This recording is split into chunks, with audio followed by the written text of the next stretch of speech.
because I need to use the whiteboard. So we're going to adjust this a little bit. Okay, so hopefully we can see this. Thank you, Jessica. That was awesome. Thank you.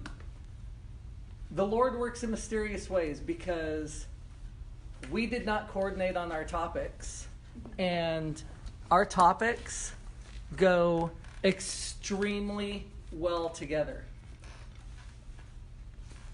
because I'm also talking about the mind. What I wanted to talk about today is how to fortify our mind against the storms of life.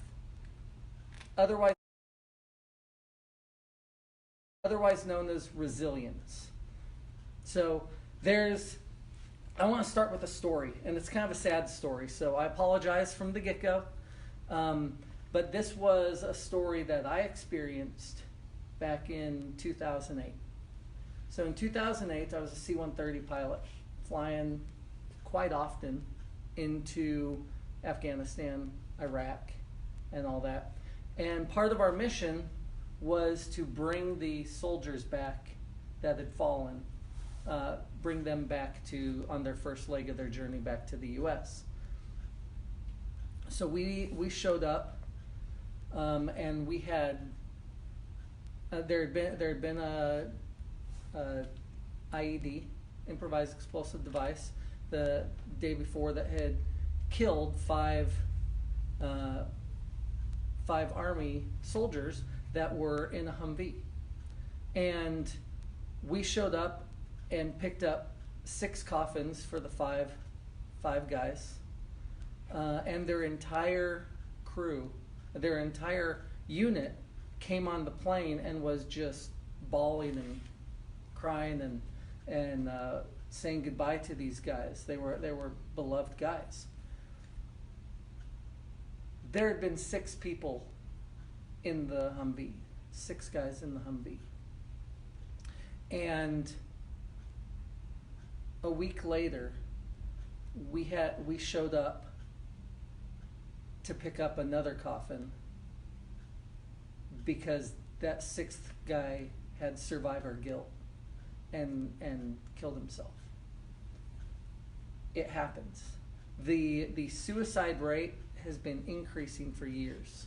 It's a major topic in the military circles at the highest levels about what's happening, what's going on.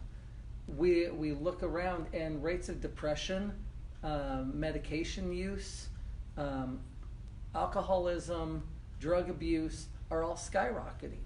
Why?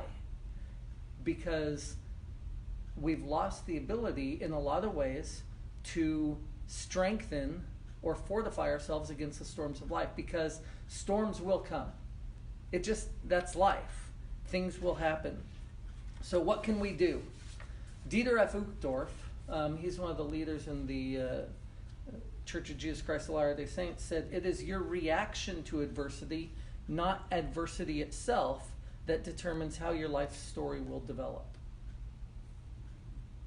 Because adversity comes, and it is how we react. Nelson Mandela said, "Do not judge me by my success, judge me by how many times I fell down and got back up again." And he spent 18 years in prison. Wow. And then became the president of South Africa. Okay, one of the best explanations of why we are having this problem in society, in the world, is that we all have what I call a God-sized hole in our heart. Thank you, Larry, for giving me this this anecdote.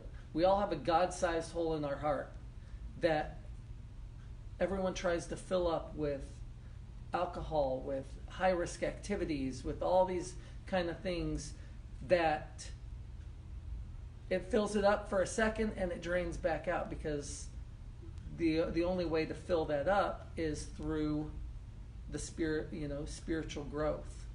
And I'll talk about that in a little bit. But the Air Force had almost 30 or 40 more suicides last year than they had the year before. And it's just crazy. People's hearts are failing them. So today I'm going to talk about, now that I've painted a very grim picture, I'm going to talk about what we can do to help, what we can do to overcome it. And I call it the 4 pillars of resilience. Now, resilience is another way of fortifying, strengthening our mind.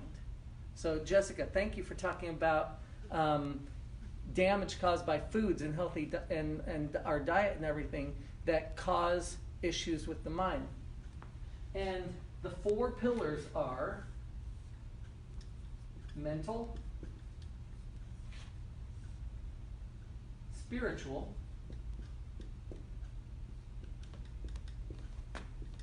physical, and emotional. I apologize for my writing. It hasn't gotten better since 3rd grade. It hasn't. I still have chicken scratch. So I'm going to start through it and go through each one and build upon what we can do, what are ways that we can strengthen our mental, strengthen each of these pillars. So in the last workshop, last month, I taught about how we can build our self-confidence and overcome fear. That ties in directly to the mental pillar. So key to strengthening mental toughness. There's several of them. Attitude. And I hope I spell all these right. Okay? Gratitude. Self-confidence.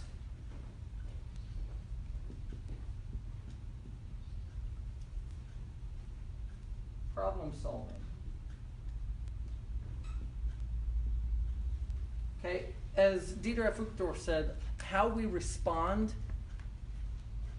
to situations, the attitude that we have towards them, that is one of the keys to determine how strong our pillar is. And Nelson Mandela is saying, the attitude of getting back up every time we fall.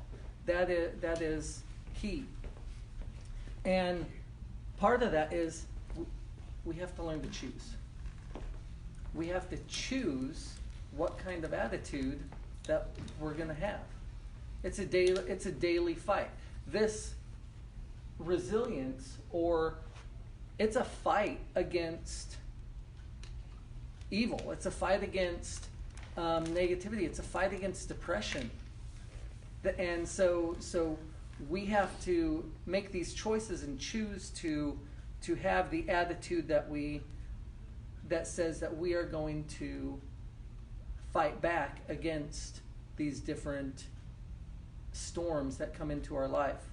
Second is gratitude. It is an amazing thing that happens in life, is that when we are grateful, it changes our entire mental outlook. And for the past month or 2, I've been doing a daily gratitude journal, just writing out. And you know how good my days go when I write down things I'm grateful for? Just 5 minutes in the morning, writing down things I'm grateful for. Gratitude is an amazing thing. If it changes the chemistry in your brain to see the positive side as opposed to the negative side of things. And when a storm comes to you, if you've trained your brain to see the positive side, that's much better than if you've trained your brain to see the negative side. Because, as Earl Nightingale said, we become what we think about. If we think negative thoughts, think pessimistic thoughts, think frustrated thoughts all day long, guess what? We're going to be negative, pessimistic, frustrated, depressed, anxious, because we're only seeing the dark side of life. A key indicator that you're depleted in your mental pillar is difficulty making simple decisions or tackling simple problems. You know how you get to the end of the day sometimes and you are just done. You can't even decide what you want to put on TV because you're just mentally drained.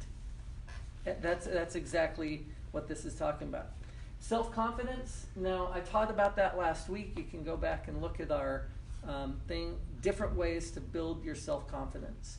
And self-confidence is more important than self-esteem when it comes to being resilient. Because self-confidence, you've developed the ability to know that you can get back up when you fall down.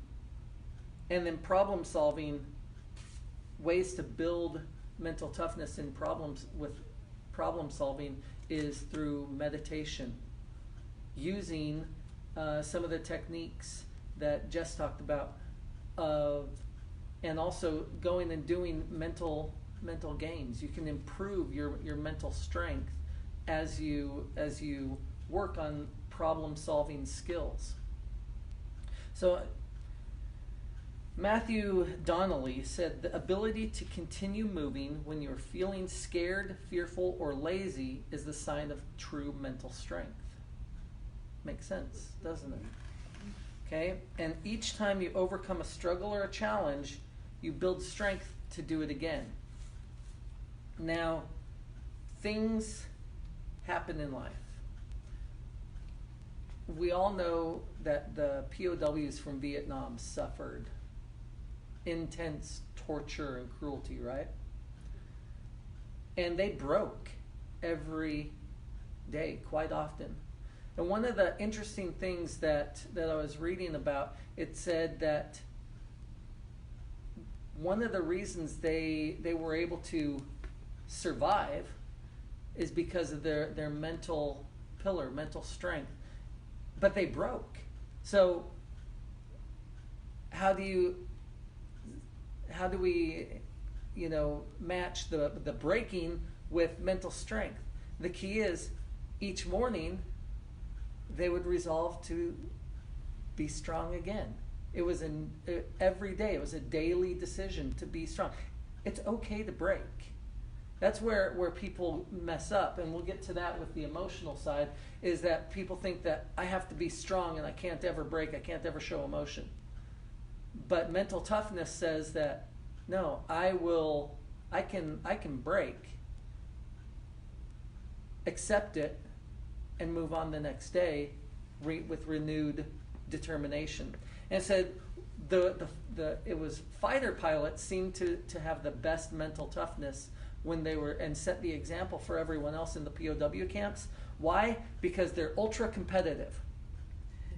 And it said that from Vietnam fighter pilots, they'd see one guy make it through torture for a day, and so they'd be like, well, I can make it 2 days before I break.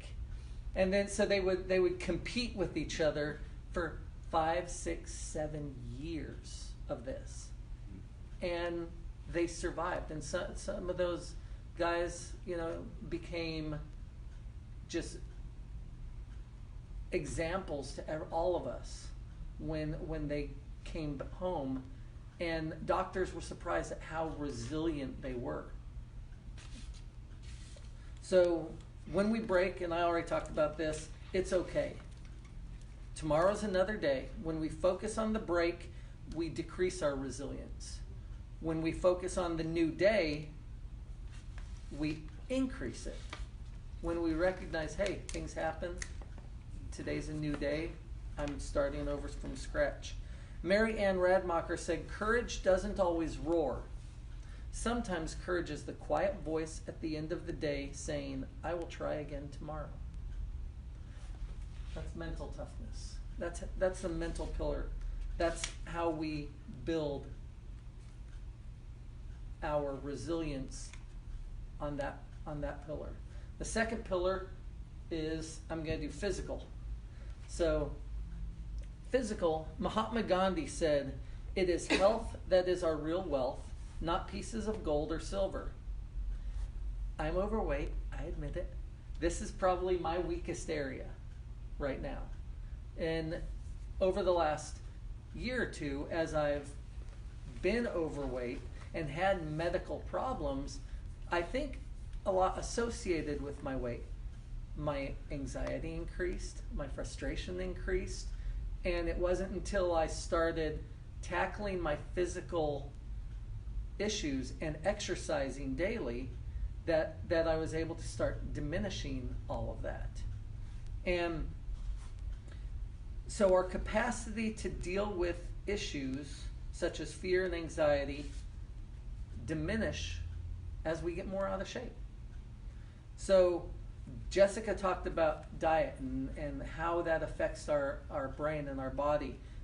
Inflammation. I don't eat cheese anymore or drink dairy because I found that it causes inflammation throughout my body that causes pain in my back, so I don't do it. Making smart decisions. Okay, healthy eating fuels the body to balance and harmonize it. So here under physical, we've got diet, healthy eating.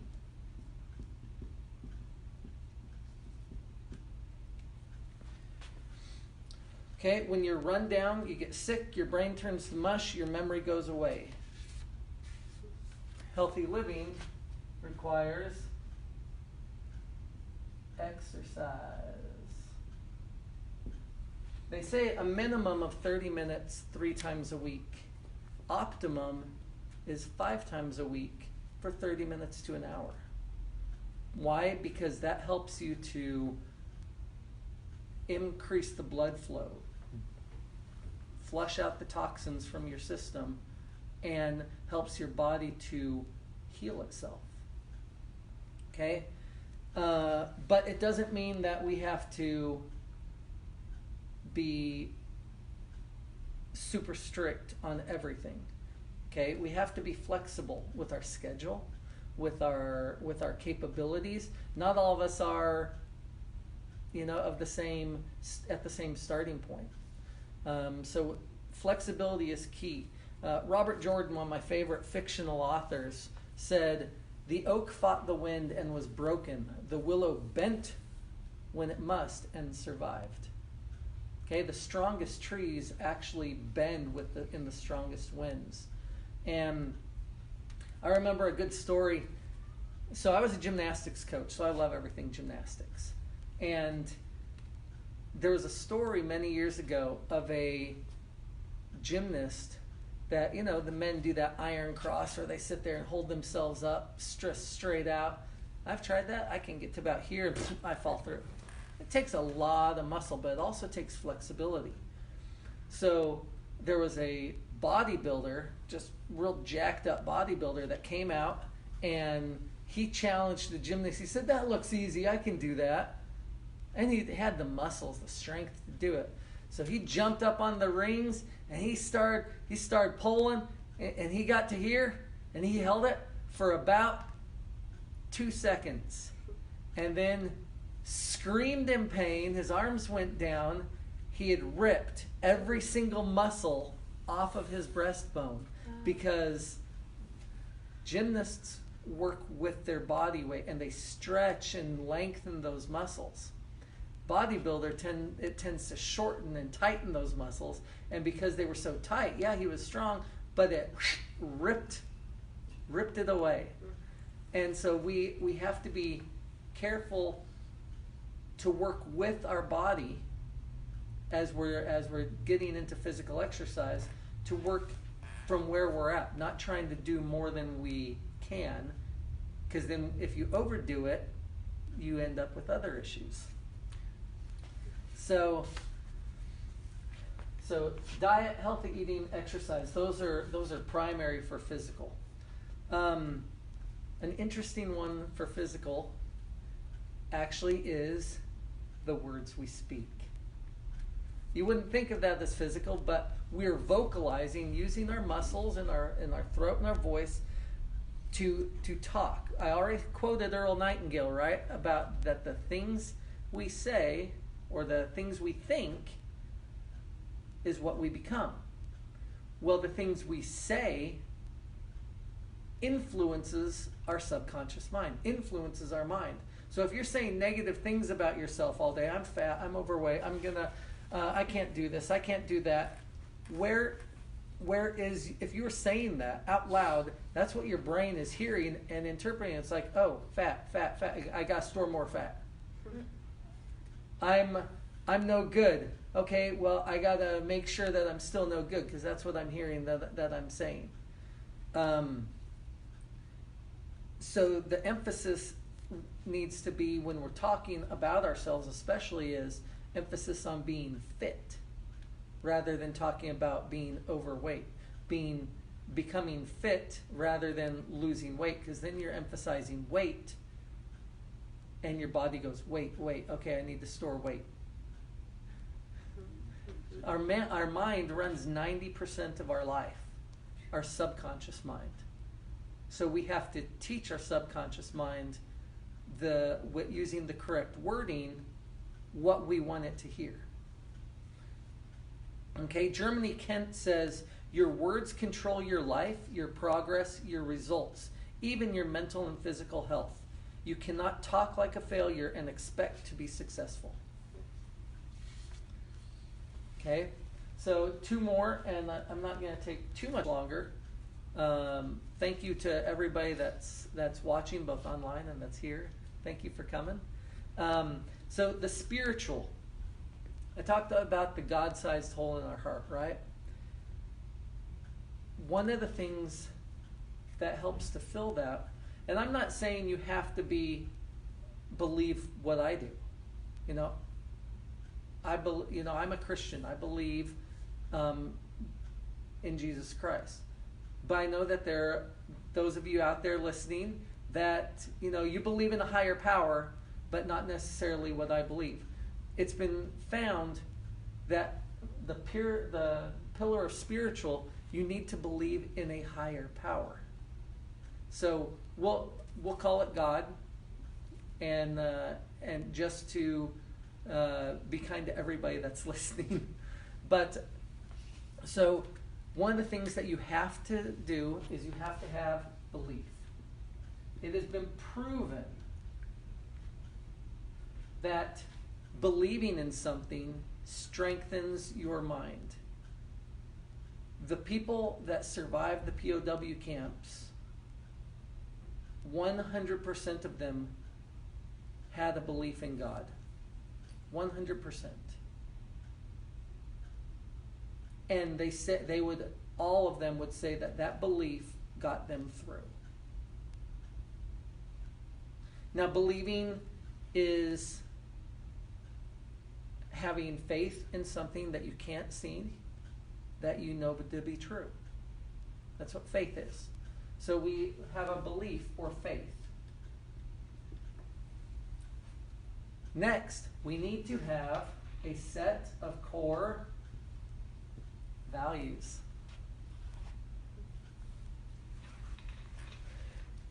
This is my pet peeve. Society's lost. At least American society especially is losing the core values, the moral code.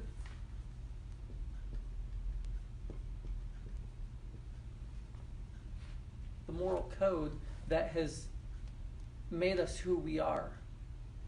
And as we lose a moral code, as we lose values, we're left adrift. We don't have, it's like a boat without a rudder, because you don't know where to steer. You just, okay, this is popular now, and this is popular now. This is popular. That's what we call socialism. So you have to have a moral code, and you have to have values. Anais Nin actually said, the personal life, deeply lived, always expands into truth beyond itself. From an unknown, let your faith be bigger than your fears. Have faith, success will be near. Faith is a belief in things you can't see but know to be true. Faith strengthens our ability to cope with the struggles and storms of life. And the last quote on this section, Dave Willis reminds us, God has a purpose for your pain, a reason for your struggle, and a reward for your faithfulness. Don't give up. To those of you out there that are struggling and wondering and fighting God and mad at Him for whatever happens or has happened, He knows you. He loves you. There is a plan and a purpose behind your struggle and pain. You may not know what it is now. We may not know. Don't give up, because there is plan and purpose behind this life and behind everything. And the fourth and final pillar is emotional resilience. So, emotional resilience. Yasmin Mogahed, I hope I said that right, said, resilience is very different than being numb. Resilience means you experience, you feel, you fail, you hurt, you fall, but you keep going. So, under emotional, we have to feel. We have to be able to accept that things are happening. When we're struggling, it's okay to be angry and frustrated and all that, but the key is we don't let that overcome us. We don't let our emotions control us. That's when this pillar falls, is when we let our emotions control us rather than us controlling our emotions. It's all right to feel emotion. It's important to feel emotion. We don't want to be numb. When you go through a really bad struggle, grief, my cousin just died recently. And I know my aunt and his sister, my other cousin, are super struggling. Grief has 5 stages, and you have to go through each one. And however long that takes, it takes. One of the things that you have to have with emotional pillar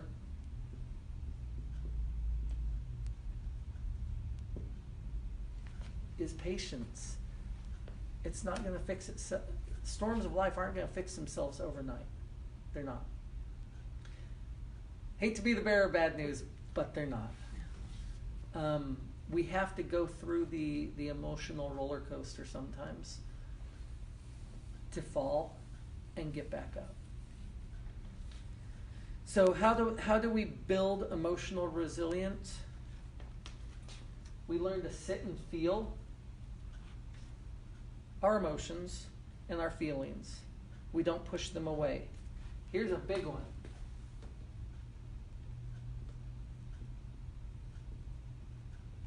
Self-care. We have to take care of ourselves. We have to take that time, a vacation, a massage, sitting down and just taking a few minutes to assess ourselves. We have to go out with friends. We have to find our tribe. And that's why that moves on to my next one, is you have to have a social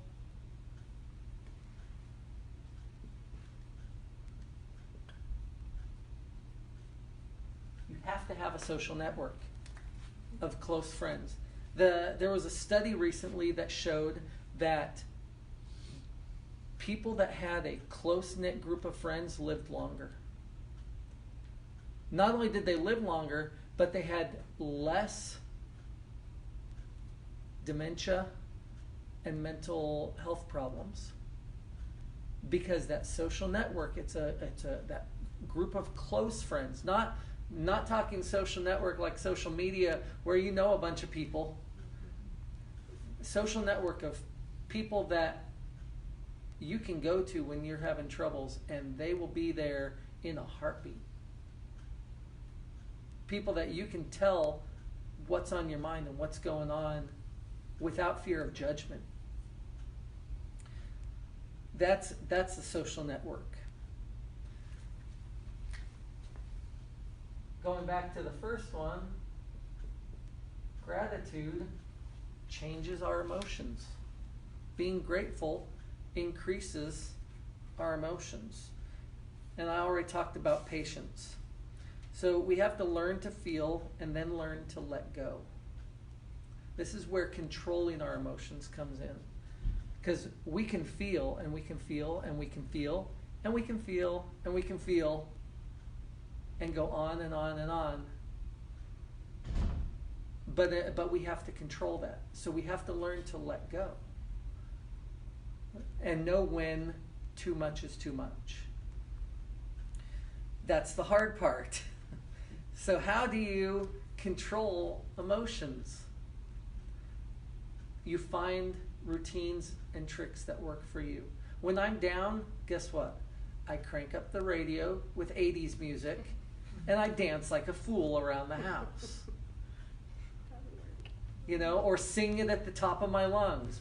Go on the drive with the windows open and let the emotions out. When I was a teenager, my best friend and I, we had what we would do what was called primal scream. We'd go out there and just lay your head back and just scream at the top of your lungs and just let all the emotions out. And it vents your brain. It vents the emotions out of your brain and your body. And it helps you to learn to roll with the punches. We must feel our emotions but not be controlled by them. Rolling with the punches means we accept that we don't have control of what happens, but we do have control over our reaction to it.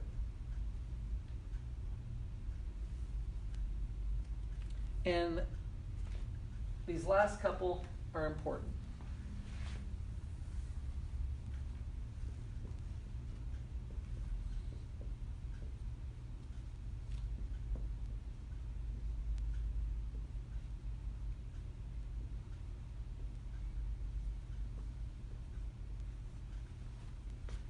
Physical touch, hugging.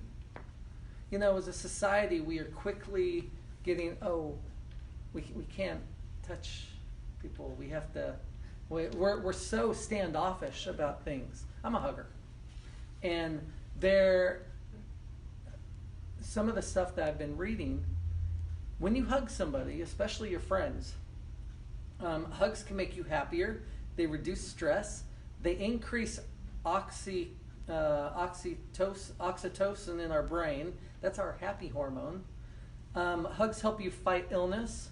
Hugs help lower your blood pressure and improve your heart health. They reduce anxiety and pain.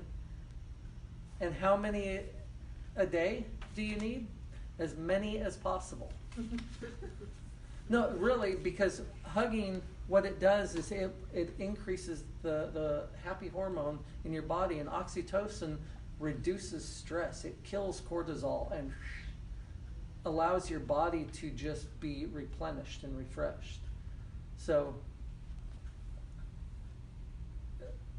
my wife's going to be embarrassed by this next one, but sex, physical touch, sex. It can't cure depression or anxiety, but hormones released can reduce mental and emotional challenges. Dopamine, endorphins, and oxytocin all come from it and can boost mood, increase compassion, help you bond with your partner. Now, I'm not saying just random sex.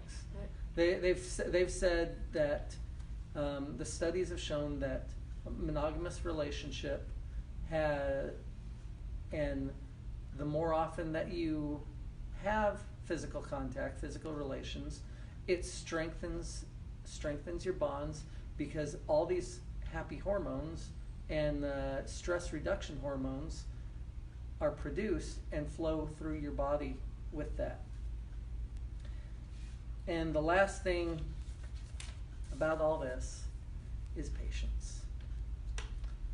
We live in a I want it now society, and we have a lack of patience, which kicks down half of the pillars on here, because we want it we want it right now. So my plea to all of you is to take a look at the 4 pillars and assess where you're at. If there's an area that you're weak, like I know my physical area is weak, so I'm dieting and exercising 5 times a week. because I know that's been a weak area for me. The other areas, for me are pretty strong. So what I recommend is assess the areas for yourself, and then using the different techniques, you can strengthen that area. And I'm a fan of hugging. I think everyone should hug, and that we shouldn't put such stigma on it. And with that, I'm gonna finish. Thank you guys for listening, and I appreciate everyone for coming. And we're gonna close these now.